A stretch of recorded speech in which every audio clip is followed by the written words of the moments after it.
Olá, sou o Rui Miguel Tovar e bem-vindos ao Destino Saudade.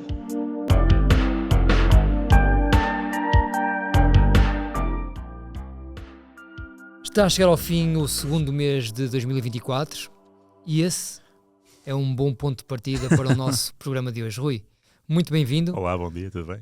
Vestiste aí a camisola do nosso contentamento. É verdade, com o número 2 aí bem desenhado. E é esse hoje o nosso programa. Vamos falar sobre os nossos laterais direitos, números 2.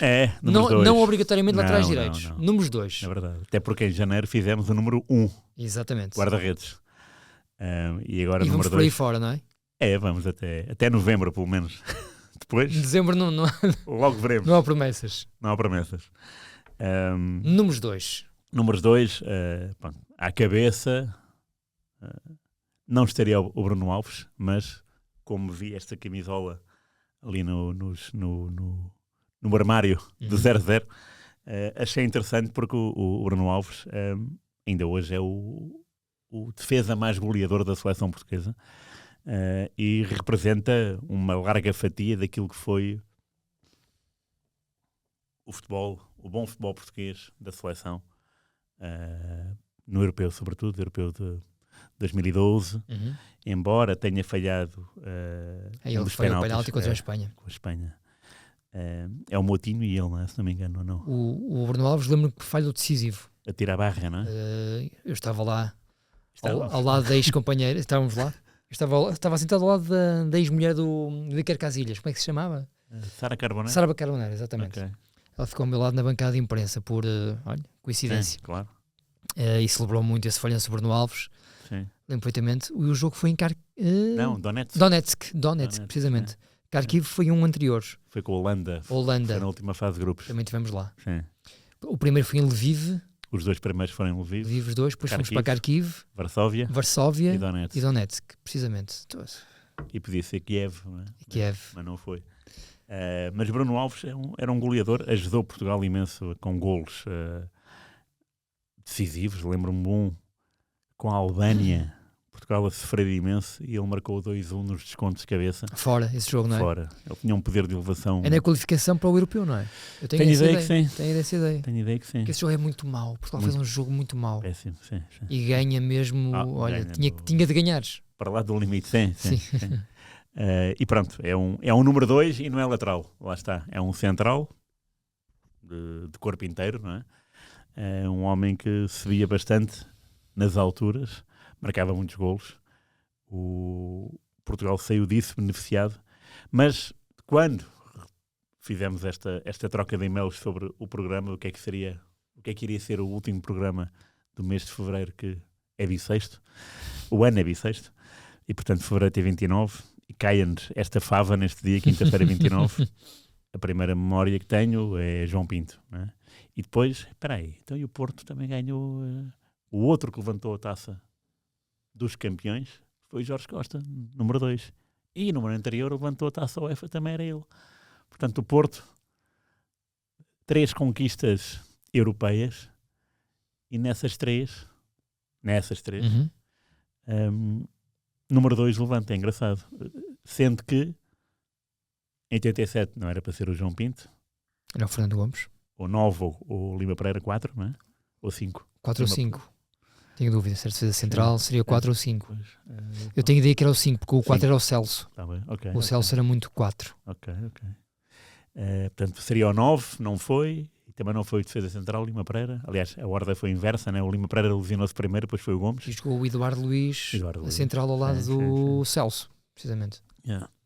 E depois, alguns anos depois, número 2, Jorge Costa, quando no Vitória Bahia era a figura com mais anos de casa, porque nunca foi emprestado, jogou sempre no Porto, né? Estreou-se muito cedo, só que teve aqueles 2 anos e meio em Barcelona.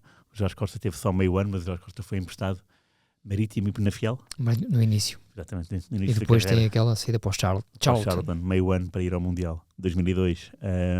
Portanto, é esta curiosidade do número 2 do Porto. E, portanto, é uma coisa muito... é um zoom bastante vincado sobre 3 conquistas europeias e serem levantados os troféus por 2 número 2, porque são 2 número 2 de eleição da história do Porto.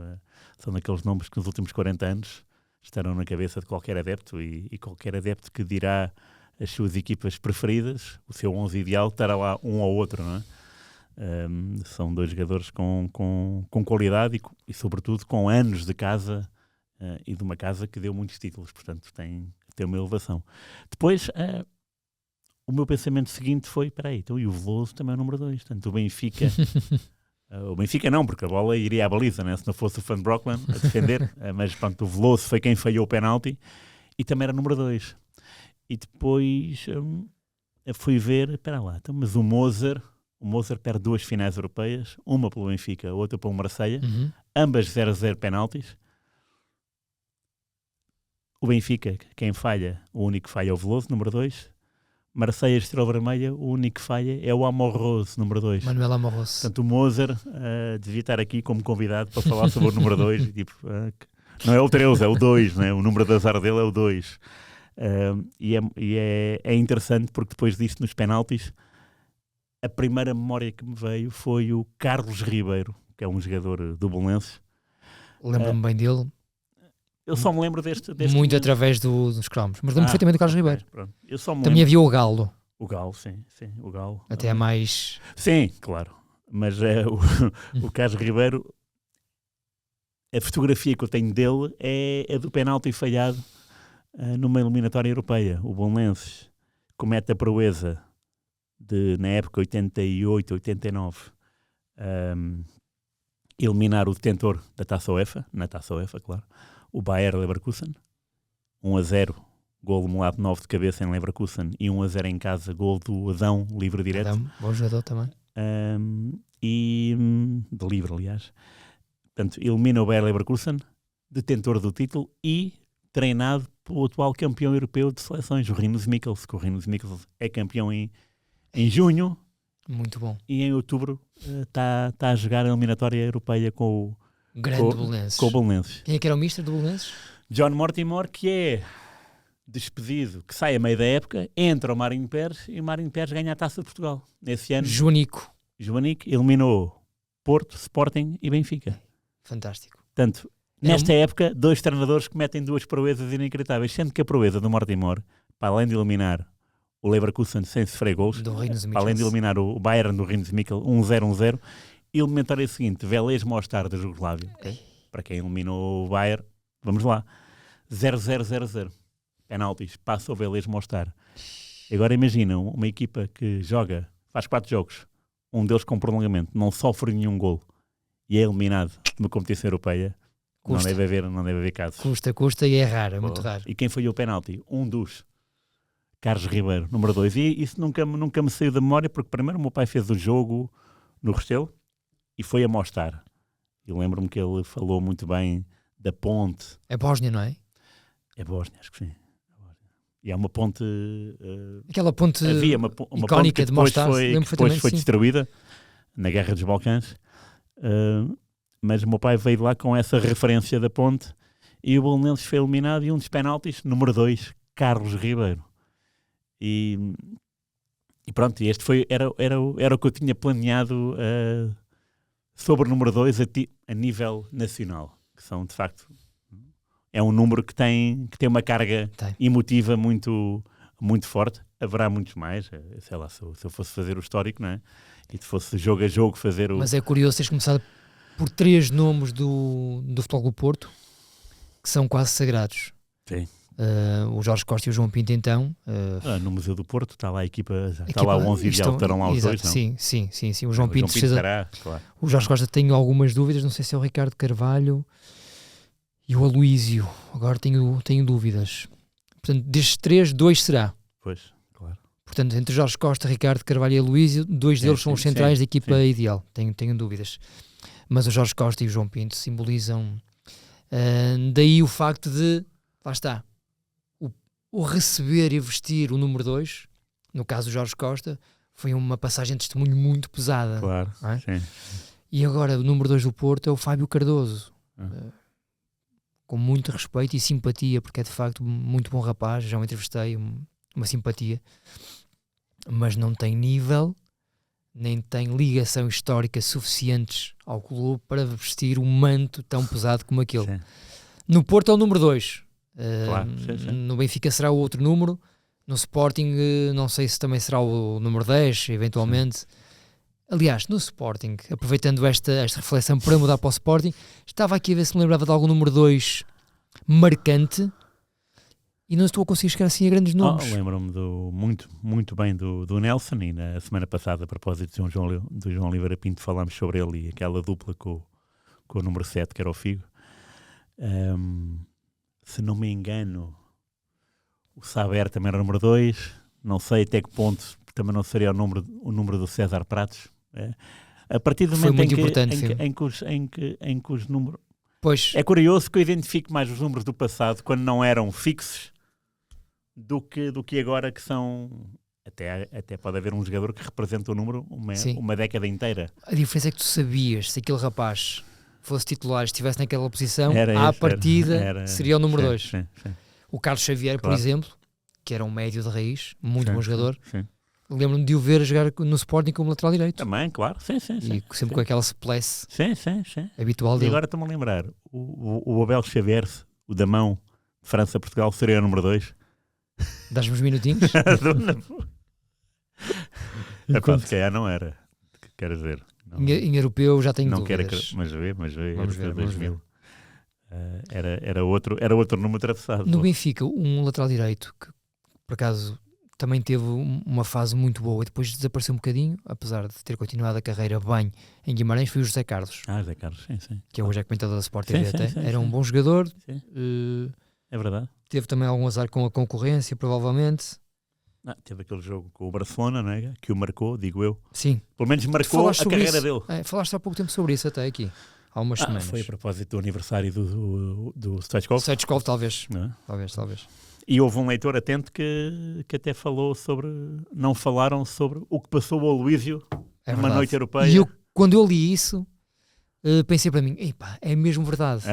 Porque foi um jogo também marcante para nós, em que o Bobby Robson perde esse jogo claramente por uma opção menos boa, menos feliz. Ao colocar o Aloísio no lado esquerdo, a tentar parar o Stoichkov. Portanto, fica essa correção aqui. Claro. Esse acrescenta a informação. Com algum atraso, sim. Mas era curioso ver se o Abel Xavier foi o 2. Olha, espera aí que eu estou aqui a tentar chegar ao nosso Abel Xavier no Euro 2000. Mas já agora, olha, posso dizer que o primeiro guarda-redes a defender a baliza de Portugal no Mundial, o de 66, Carvalho, número 2. Número 1 era o... Incrível. Número 1 devia ser o Américo. Incrível. Guarda-redes do Porto.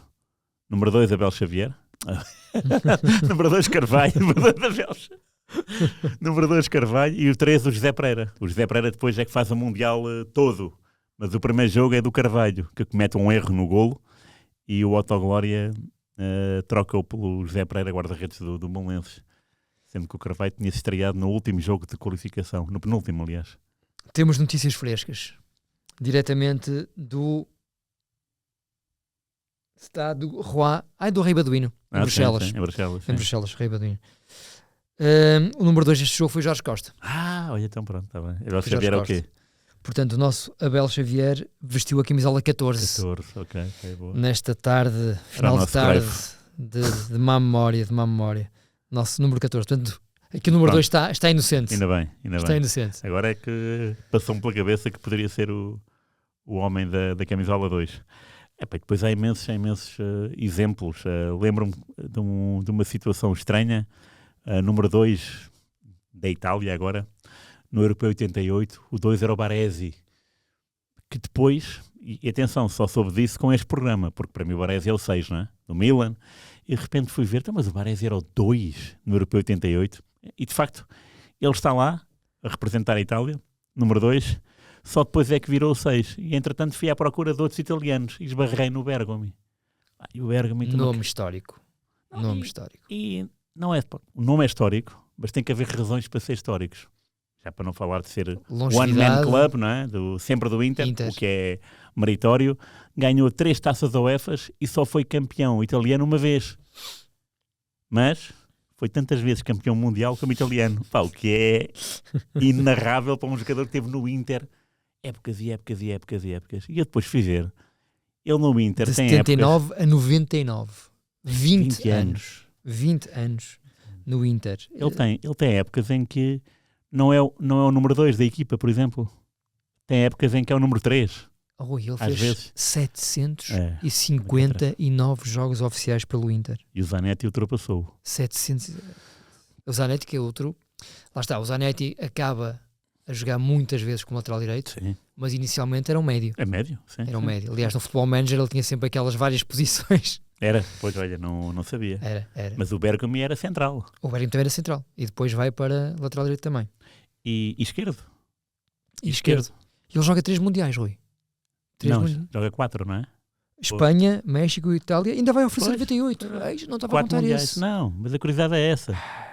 16 jogos em fases finais de mundiais. Impressionante. E sabes quantos jogos em fases de qualificação?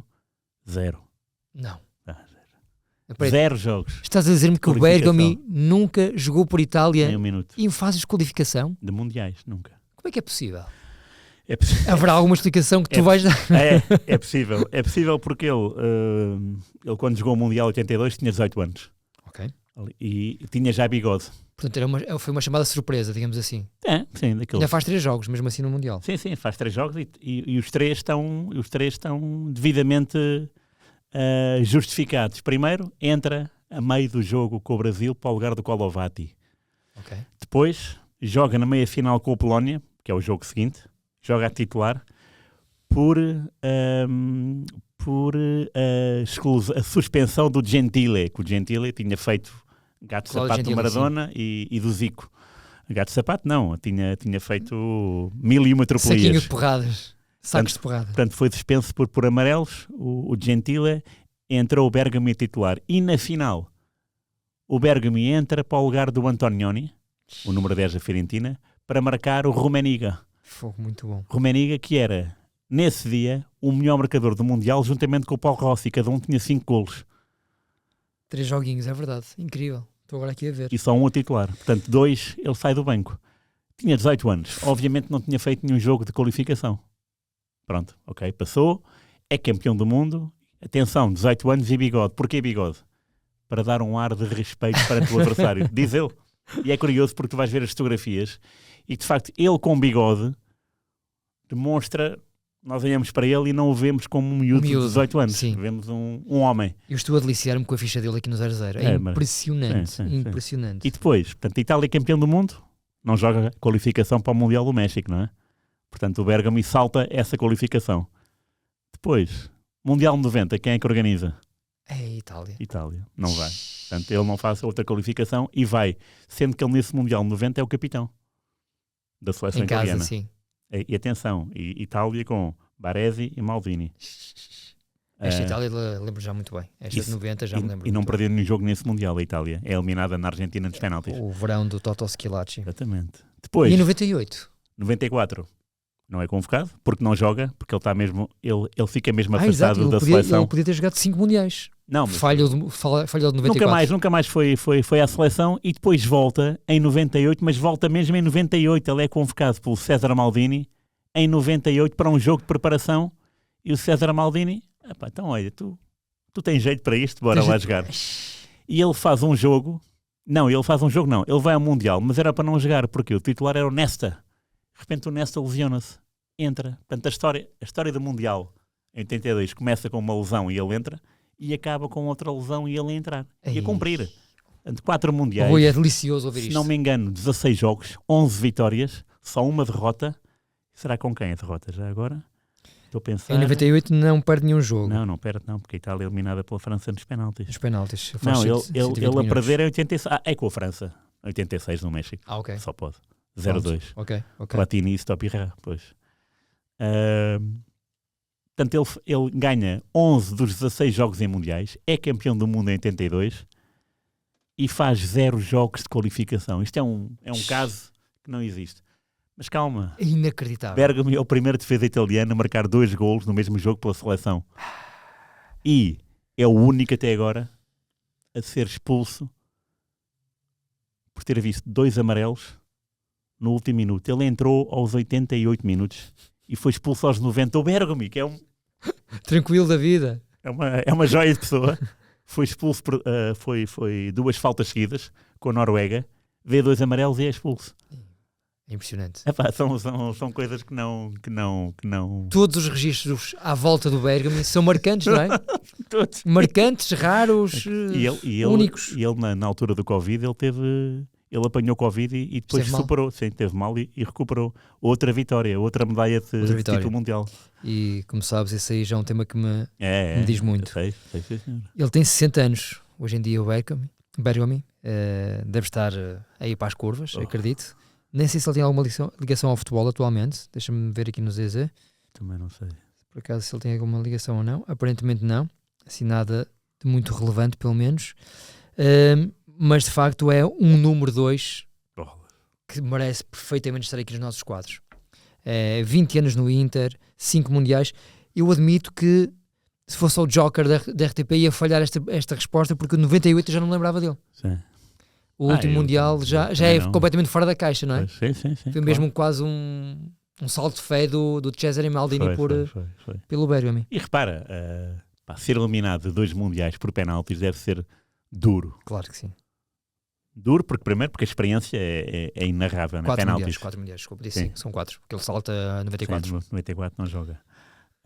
E é incrível como é que se dá que pensar o que é que seria a carreira do Bergomi se tivesse passado essas eliminatórias, não é? Dos penaltis. Imaginamos que a Itália tinha vencido a Argentina e a França em 98. E ele por Itália faz quantos jogos? O Rui deixa cá ver já agora. Nem sei. Pronto, 81. E quantos golos? 6 golinhos. 6, ok. 6 golinhos. 2 no mesmo jogo. E pronto, esse é um número 2 que para mim me deixa muitas saudades, que pertence a um... Acho que o Bergomi é de outro planeta. Com esta carreira bem esmiuçada, tirando o resto, hein? Tirando o resto jogou com o Ronaldo Fenómeno, no Inter, né? Claro. Tudo no Inter. Recebeu o Zanetti, deve ter passado ensinamentos. Jogou com Brema, Mateus, Clinton. Aliás, o único título é dessa época, contra a Patoni. Brema que faleceu agora recentemente. Sim, na semana passada. Andrea de Brema. Portanto, é um jogador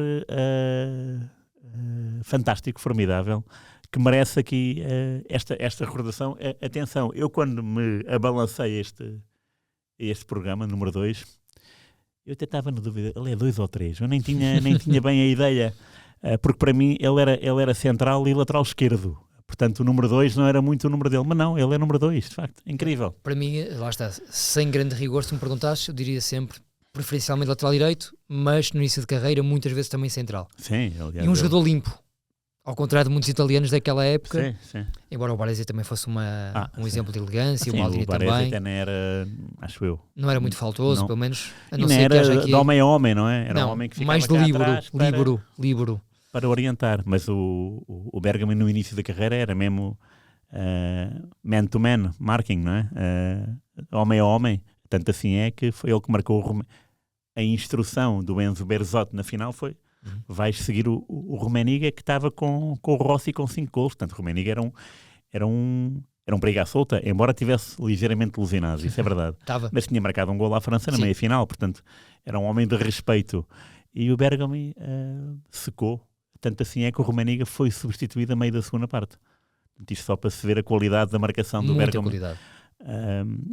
E é um jogador que honra e de que maneira... Dava uma boa entrevista ao Rui Miguel Tovar, o Giuseppe Bergomi. Já tive 2 vezes com ele, uma no Rio de Janeiro, a seguir a um jogo, Itália, o Balotelli marcou de penalti. Itália, México, acho que foi Itália-México, e apanhei-o lá. E depois apanhei no Euro 2016, não sei antes de que jogo, naquela zona... Na bancada de imprensa. Ele estava pela RAI. A comentar para a RAI. A comentar para um canal de televisão. Nem sei se era a RAI disso, porque foi instinto. E vi, e tinha caneta e papel, então pedi um autógrafo ao Bergomi, que é uma figura engraçada. E agora sem bigode, então... é mais jovem. Mais jovem, parece mais jovem. Jovem e mais dócil. Mas é um número 2 de uma qualidade... inegável. Depois tem esta história, lá está. Tu começares com os 20 anos, é inacreditável. 20 anos é muito. Na mesma equipa. Incrível. A mesma equipa, que era uma equipa, atenção, de elite, né? O Inter. Uma equipa que jogava sempre na Europa, que estava sempre lá em cima, embora só tenha conquistado um título. Mas é bom de ver que conviveu com Nápoles de Maradona, Milan dos holandeses, Juventus. Ele atravessa mesmo as 2 décadas de 80 claro, e 90. Sim, é curioso que ele começa a jogar em 79, a este nível, e acaba em 99. Mesmo as décadas de 80 e 90, certinhas. Pois, é isso. É perfeito. Portanto, apanhou para aí 3 Juventus fantásticas, a do Platini e a do Zidane, por exemplo. Não é? Sim. Logo aí dá para se perceber o porquê que só tem um título. Os Milans. Depois é a Lazio, a Roma, o Nápoles do Maradona, a Sampdoria do Mancini e do Vialli. Mas estas shortlists que nós fazemos são também muito interessantes para nós depois irmos ao Twitter, sobretudo ao Twitter, X, não é que se chama agora X, para mim é Twitter, e vermos lá depois os nossos compinchas, camaradas, amigos a dizerem, olha, vocês esqueceram-se do... Não é do Abdelghani desta vez, mas do casaca da vida, não? Do casaca desta vida. Mas é giro também por causa disso. Sim, claro que sim. Mas mal tu me desafiaste para este programa, para esta ideia, eu pensei logo em 2 nomes. Lá está, por gosto pessoal, não estou a dizer que são melhores ou piores, o Cafu é marcante para mim. O Cafu é marcante. Acho que é um dos laterais que representa melhor a aproximação da malandragem brasileira com a organização e a disciplina europeia. É muito competente em campo, sem perder a capacidade técnica. E basta olhar para o registro dele, e é um homem com palmarés também. Parece que tem 2 vidas, uma na Roma e outra no Milan, ambas muito extensa, com muitos anos muito de vida. Muito também. E falaste dos atributos técnicos, eu lembro sempre daquela filmagem em que ele dribla o Nedved quantas vezes? Para aí 2 ou 3? Assim, sei perfeitamente, frente, pelo menos 2, Incrível. deixem aberto o terceiro, mas talvez. Esse lance diz muito, não é? É o Cafu. E muito amigo do nosso amigo Bebeto também. Sim. E que nos diz que ele é um ser humano também fantástico. E jogou 3 finais seguidas de mundiais, 94, 98, 2002. 2002 levantou a taça. Imagina que tu és o Cafu. Tu olhas para trás, consideras especial estar no Mundial e de repente lembras-te, pois, além de estar, eu joguei 3 finais de Mundial. É incrível. Lembras-te daquela conversa que tivemos ao almoço sobre aquela percepção que eu tenho um bocadinho que no Brasil não estimam estas figuras como elas mereciam. Sim. A propósito do Garrincha. Garrincha, é verdade. O Cafu era um tipo que merecia todas as loas. Sim. Não é? Sim. E parece-me assim um bocado até esquecido, não é? Afastado. Sim, deve ser. Quem se afasta do futebol ligeiramente é facilmente esquecido, não é? Mas o Cafu tem uma larga trajetória, também durou muitos anos. Foi campeão na Roma, foi campeão italiano na Roma e no Milan. Jogou com muitos artistas da bola e só há pouco tempo é que eu percebi que ele tinha jogado no Saragossa, emprestado, não foi? Um ano. Em 95, ano, julgo que emprestado pelo São Paulo. Porque ele revela-se no São Paulo.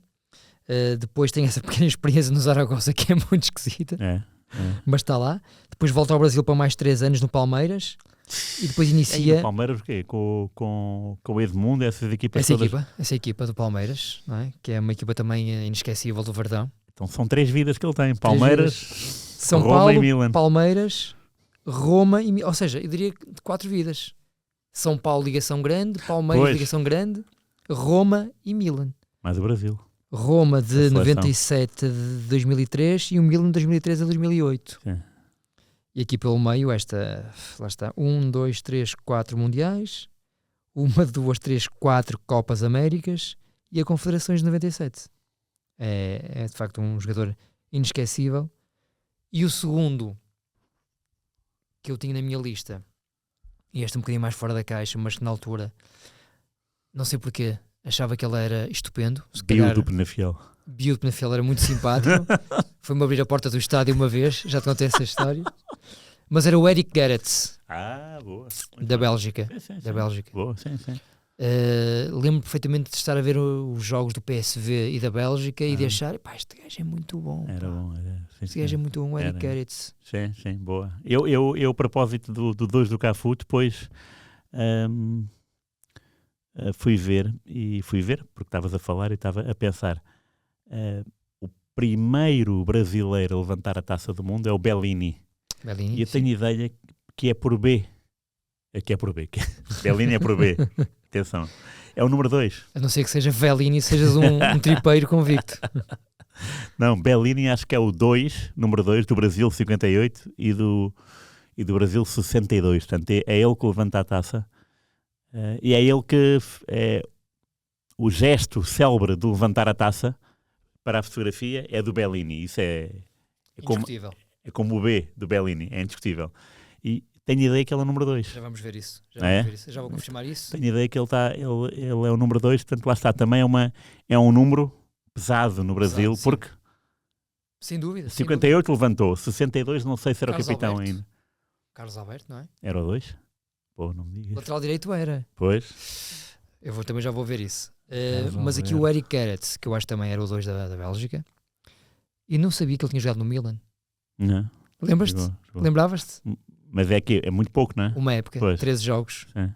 Mas não me lembrava disso. Sempre o associei ao PSV. Não, pois, ele antes esteve envolvido num caso do Standard Liège, não é? Num caso de corrupção. Standard Liège muitos anos. Mas há um ano que ele não joga, não é? Ora, deixa lá ver aqui. Não salta? Um ano? Vamos ver. Portanto, isso 71, 72, 74, 75, 79, 81, 82, 84, 85, 87. Não salta nenhum ano. Então, se calhar, o ano do Milan é o ano da suspensão na Bélgica. Será que ele é suspenso na Bélgica e vai jogar para o Milan por causa disso? Tal como o Goethals é suspenso da Bélgica e treina a Vitória. Estás a ver?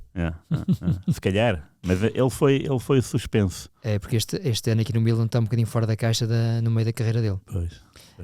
É um homem que vai a 3 mundiais e é um europeu também. O grande Eric Gerrits. Eu adorava este lateral da Bélgica. O estilo Bee Gees. Portanto, dizias Bellini, não é? Bellini, vê lá, 58. Bellini. Marco Bellini é que sabe, não é? Ninguém percebeu esta piada, pois não? Marco Bellini é que sabe. Ora, vamos lá ver. Vê lá, 58. Portanto, nosso Bellini. Tenho ideia que isso era por ordem alfabética ainda. Suécia 58. E então fizeram... Que ele é titularíssimo pelo nosso Brasil. E na final 5-2 à Suécia. O nosso Bellini. É o número 2? Número 2. Espetacular. O guarda-redes. Oh, não. O guarda-redes do Gilmar era o número 3. Boa. Não sabia. Boa. Olha, para o próximo mês... Para o próximo mês já temos Gilmar número e 3, José Pereira do Mundial 66. na baliza do Brasil. E o Djalma Santos era o número 4. O Bellini era o número 2. O grande Mário Zagallo, camisa 7. E depois mete para Júlio já. Pelé e Garrincha aqui lado a lado, meu Deus. Uma pessoa vê este 11 inicial, vê logo. Garrincha, número 11, Pelé, número 10. Está o dia ganho. Está o dia ganho. E o Carlos Alberto, em 70. Vamos lá. Número 2, por acaso. O Carlos Alberto... Epá, não estou a ver o gol, mas não estou a ver o número da camisola.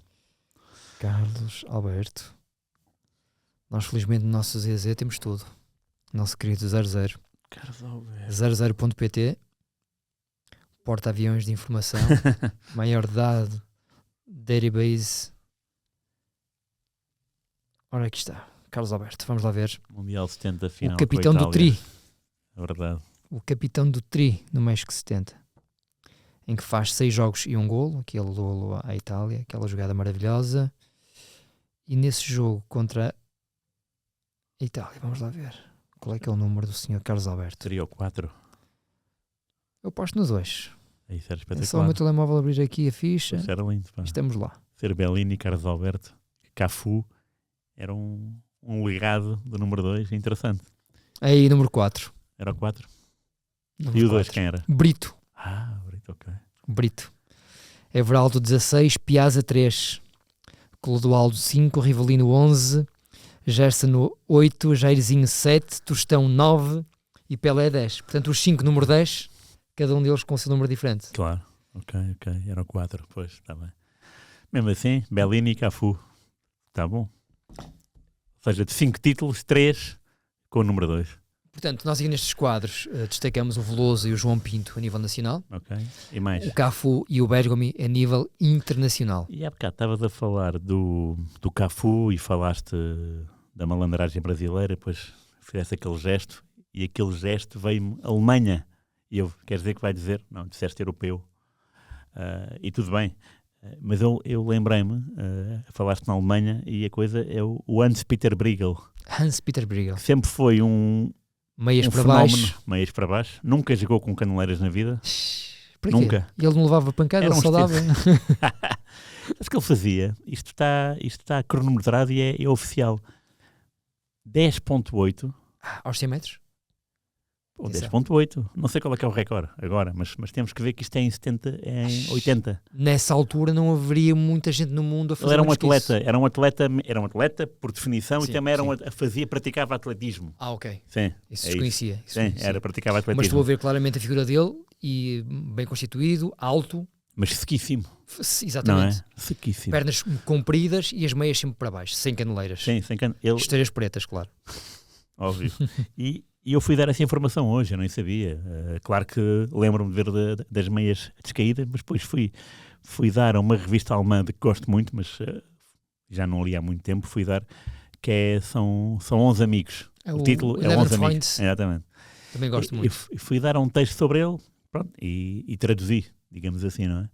E então, esse pormenor das caneleiras, nunca joguei com caneleiras, e fiz disso um ponto assente, e ele já tinha 31 anos também, em 86. Deixou de representar a seleção da RFA, treinada pelo Beckenbauer. O Beckenbauer perdeu a final do Mundial 86 para a Argentina, Maradona, Valdano, Burruchaga, e já lá vamos ao Burruchaga. E depois quis fazer uma pequena revolução para o Europeu 88, que seria em casa. A Alemanha não conquistou esse Europeu, foi eliminada na meia já final. Não foi, então. O Briegel não foi. Porquê? Porque o Briegel não concordava com algumas coisas do Beckenbauer e vice-versa. E neste confronto, neste conflito geracional e de opiniões, ganhou o Beckenbauer, porque o Beckenbauer era o selecionador. Mas o que é que se passou na final do Mundial 86?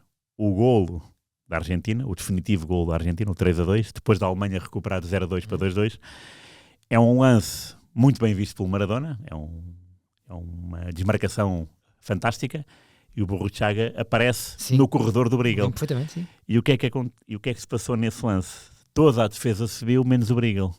Colocou em jogo então o Burruchaga. Colocou em jogo porquê? Porque o Briegel, ao que parece, era muito... não ligava a esses pormenores. E o Beckenbauer já ligava. Linha de fora de jogo, Beckenbauer passou-se, não é? Forma... Então todos dizem que é para sair e tu não sais. E o Briegel conta isso de forma descontraída. Sim, isso aconteceu e tal. Atenção que o Briegel, no ano anterior, tinha sido campeão italiano pelo Verona. Só havia 2 estrangeiros, era o Briegel e o Larsen. Fazia parte dessa equipa, é verdade. Pois. Já falamos sobre isso. E o melhor marcador foi o Galderisi, treinador da Olhanense.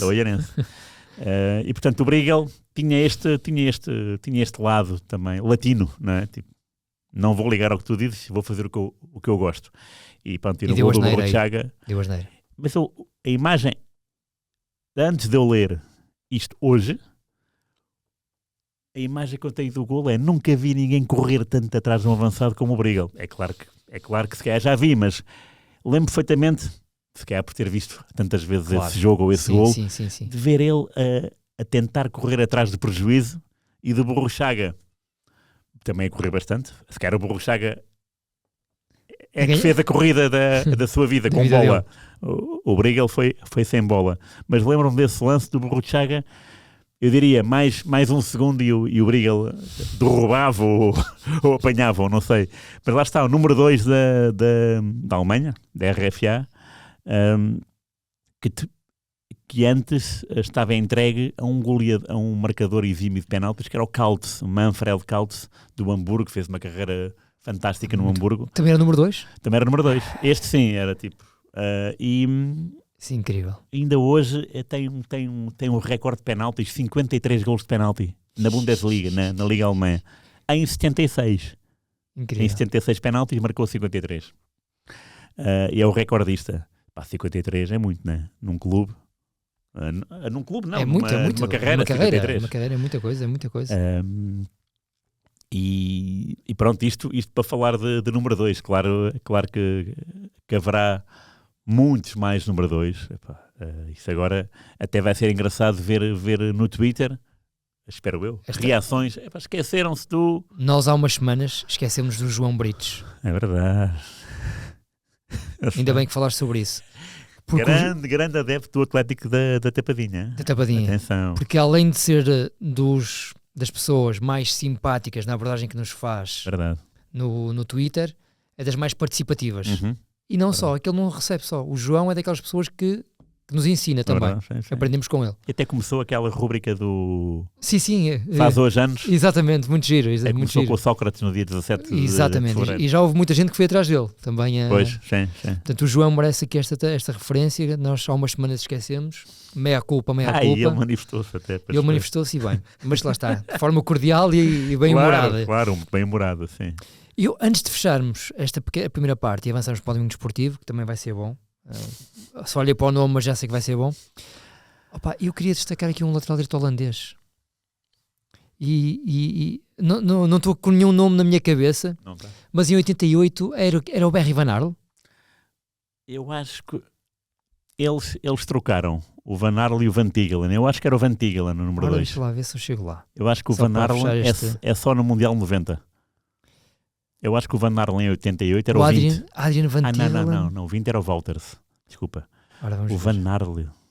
Aí, o nosso 0-0, nosso querido 0-0 já tem aqui Países Baixos 2, União Soviética 0. Fico facada agora, não é?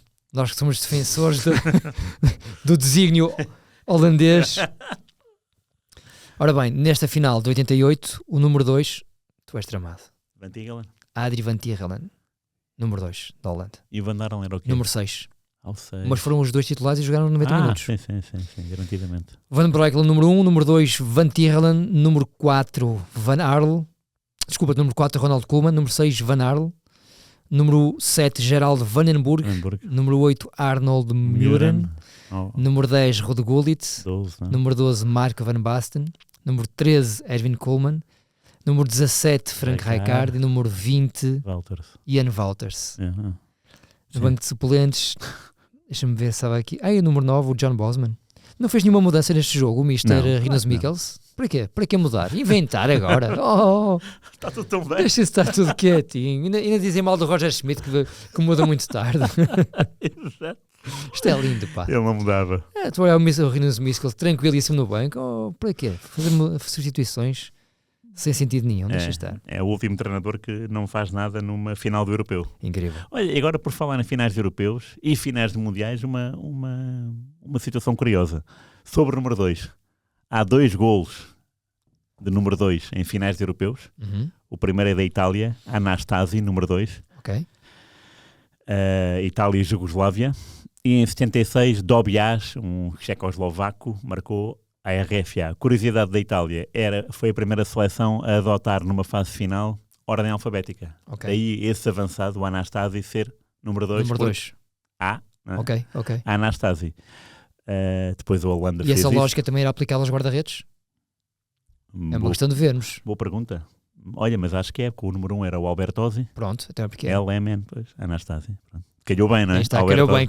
Aliás, foi convocado por isso, o Albertosi. Se fosse o Zoff, não dava. Ou o Zenga. Olha, vê lá, vai trazer. Zenga. E no Mundiais não há nenhum 2. A única referência a 2 que há é numa meia final. E agora perdi a informação. Mas acho que é o Mundial 58. O tal do Bellini. Ok. Não pode ser. Terá sido depois disso. É o único golo mais avançado que há. É numa meia final, número 2. Para quem só não está a ouvir, eu queria aqui sublinhar uma coisa. É que o Rui está a dizer isto tudo de cabeça. Enquanto eu tenho aqui o telemóvel ou o iPad, dependendo da tecnologia disponível. Tu ias buscar o iPad. Mas o Humberto guardou aquilo em qualquer lado e eu não encontro. O Humberto Ferreira guardou aquilo. Vai para Toulouse. Deixou em Toulouse, Ele deve ter levado para Toulouse. Está lá com o oceano, com o Manuel Teixeira. Exatamente. E portanto o Rui está a dizer tudo isto de cabeça, meus amigos. Não, eu gosto. Tudo isto de cabeça. Não, porque eu gosto muito deste exercício dos números, que é uma coisa... Há velhinhos que fazem sudoku, não é? o médico aos meus pais diz, façam um sudoku, que faz muito bem para... É o sudoku e os meus filhos. Fazem-lhes muito bem, é mesmo verdade. É verdade, sim. O Rui tem estes exercícios. Não, mas é isso. É. Não, mas eu gosto dessas coisas, número 2, e gostava de, por exemplo, agora estavas-me a falar do número 2. Estávamos aqui a falar do número 2. Número 2 do Vitória, do Salgueiros. Gostava de ter, porque o Bio do Penafiel lembro perfeitamente. Sim. Para mim é que era curioso. Um dos dirigentes mais simpáticos do futebol português. Sim. Era mesmo uma simpatia. Era verdade. Sim, e haverá mais. Um bocado disseste casaca no Boa Vista. Lembro-me dele. Mas ele, por exemplo, na única final da taça perdida pelo Boa Vista, diz? Ele joga no meio campo, não joga nessa final. Casaca. É o número 11. É o número 11. Vê lá tu. Quem é que seria o 2? O Jaime Alves? O Paulo Sousa. Paulo Sousa, talvez. Talvez. Olha, outro número 2 que eu... O saudoso Jaime Alves, também já nos deixou. Era um lateral direito que também podia jogar no meio campo e tinha uma técnica individual fantástica, o Jaime Alves. Muito bom jogador. Aí haverá mais números 2, não é? O Vitória, eu lembro que tinha um número 2 que eu gostava muito nos anos 80, que era o Nando. Nando, tu lembras da história? De facto, isto aqui nós começamos a falar e lembramos de outras coisas. Há uma história que eu tenho de confirmar isto. Se calhar até vale a pena fazer uma pequena reportagem.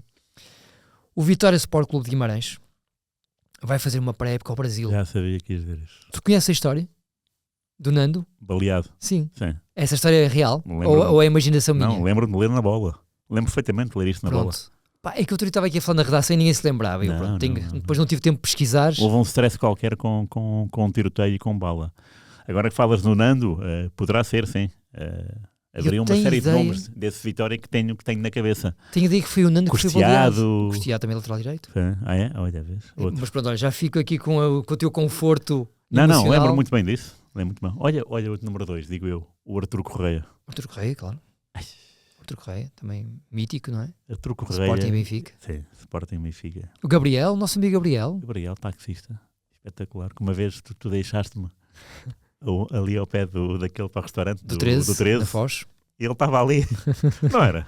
Foi. Aliás, não, eu fui com ele. Foste com ele e falaste-me disso e eu fiz uma reportagem com ele mais tarde. Exatamente. Um ano depois, ok? Sim, ele levou-me a campanhar. Para apanhá-lo era tramado. Eu sempre que ligava, sei Gabriel, hoje estou muito longe, hoje não. Era. Sempre que sou cigarrinho. Sim. Grande contador de histórias também. Exatamente. E Sporting Porto. Sporting Porto também. Sporting Porto. O Arturo Correia é Benfica Sporting. Gabriel. Pois, olha, vês, número 2 agora que saíram. Lembro-me também do Pietra, seria número 2 também de vez em quando? Presumo que sim. Devia ser, não é? Minas Vinho Pietra. Pai do Hugo Pietra, que trabalhou comigo em Fortes Porto, que era um jornal online da PT Multimédia. No final dos anos 90 ou não? 2001, que fui para lá. Okay. Mas já existiria antes, portanto, 99 talvez tenha existido.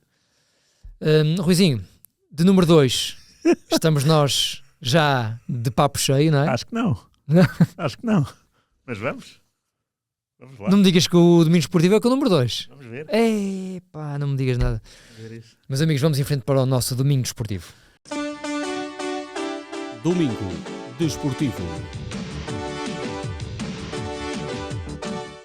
Ora bem, eu agora explico a minha surpresa, porque o Rui só me colocou aqui no Domingo Desportivo Nené. E eu assumi que fosse o Nené, o homem que nunca sujava os calções. Nem mais. Ponta de lança. Sim, senhor. Já me estou a lembrar. Sim, senhor. É verdade. Lembrei-me agora. Força, Ruizinho. Autor daquele famoso golo à Roménia, que nos qualifica para a meia-final do Europeu 84. Número 2, Nené. As camisolas foram sorteadas. Está bom de ver, não é? Acho que o Jordão era o 3, o Chalano o 4, não é? Exatamente. 10 Lima Pereira seria? Talvez. Nesse Europeu 84, 10 Lima Pereira. Portanto, os números estavam todos... isso é que tem piada, de facto. Esse europeu, só pelas camisolas, dá gosto. Puseste aqui Nené e não cheguei lá na altura. Porque é um gol histórico, repara. Portugal vai pela primeira vez a um europeu. Portugal tentava desde 60, ou melhor, desde 58 para o europeu 60. Nunca consegue e de repente vai, e quando vai o gol que nos liberta é um gol do número 2, Nené. O Nené que jogava basicamente com o número 7. Não terá sido assim a carreira dele toda, mas ele, como era extremo direito, começou como extremo direito, adotou a camisola 7 desde muito cedo e ainda hoje, se perguntarmos míticos números 7, e já lá vamos em julho, né? Falaremos do número 7. Este 7 do Benfica é um número mágico. O Cardoso também foi número 7 e também foi assobiado. O Nené foi número 7 e foi assobiado. É um número que nem sempre gerou consenso entre os adeptos do Benfica. Mas, em 84, já no meu caso da carreira, porque é bom de ver que o Nené reformou-se da seleção nesse ano, e reformou-se como mais internacional de sempre. E o Nené acaba por nem sequer ser utilizado nos 2 primeiros jogos. Não, a primeira vez que ele joga é contra a Roménia. Contra a Roménia. E a segunda entra, não é? A meio. Entra aos 63 para o lugar do Carlos Manuel e faz o único golo do jogo aos 81. 81. É na sequência de um canto, a bola é rechaçada, a mesma pessoa que marcou o canto, não sei Número se foi 2. Chalana, cruza e o Nené aparece para fazer o que mais lhe... De facto, esta equipa tinha opções na frente de ataque maravilhosas. Então, Gomes, Jordão, Nené. Aliás, neste jogo contra a Roménia, a dupla de ataque é Rui Jordão, Fernando Gomes. E depois o Nené joga contra a França 58 minutos. Não sei se é a partir do banco, vamos ver. É a partir do banco também, não é? É porque ele falha um gol no prolongamento. Eu pensava que a participação do Nené neste europeu, talvez ludibriado pelo gol à Roménia, tivesse sido superior. Não, ele já tinha 34 anos, se não me engano, vê lá. Já na fase final da carreira dele. Vê lá, ele nasceu em que ano? Só aqui por ver o jogo contra a França, em que ele entra para o lugar do António Sousa. Sai António Sousa e entra Nené, aos 62 minutos. E aos 64 sai o Diamantino e entra o Fernando Gomes. Que o Mister Fernando Cabrita aqui, que era... bem aconselhado, com toda a certeza. Claro. O Nené nasceu no ano de... Só um bocadinho, que o meu telemóvel já é antigo. Nasceu em 49. Ele nasceu no ano do meu pai, curiosamente. Tinha 34 anos, é isso. 49. Tinha 34. Assim despediu-se da seleção com esse golo e com o ímpeto de mais internacional de sempre, que depois viria a ser... Olha... João Pinto, número 2. João Pinto, número 2. No mítico Portugal e Sanstein, 8-0, que marcou aí a maior goleada de sempre. E o Nené, lembro-me de ir ao hotel ou foi ao hotel ou ao treino da seleção para dar os parabéns ao João Pinto, antes do João Pinto fazer o jogo, mas já sabia que o João Pinto ia ser titular. E então foi lá dar um abraço ao João Pinto. O Nené sempre me pareceu um homem muito sereno, muito lúcido. Não sei se já o entrevistaste ou não. Entrevistei uma vez por telefone, não por viva voz, e foi curioso o telefonema. Tem uma história de vida curiosa. Não, mas força. É rápido. Quem atendeu foi a mulher. Estava no isto foi em 2009, e foi para falar do Portugal-França, porque ele falhou um gol na cara do Bates, em que ele está isolado, e mete a bola. É um lance a Nené, só que não foi porque o Bates defendeu. Porque era aquele tipo de lance em que isto vai ser golo. E estava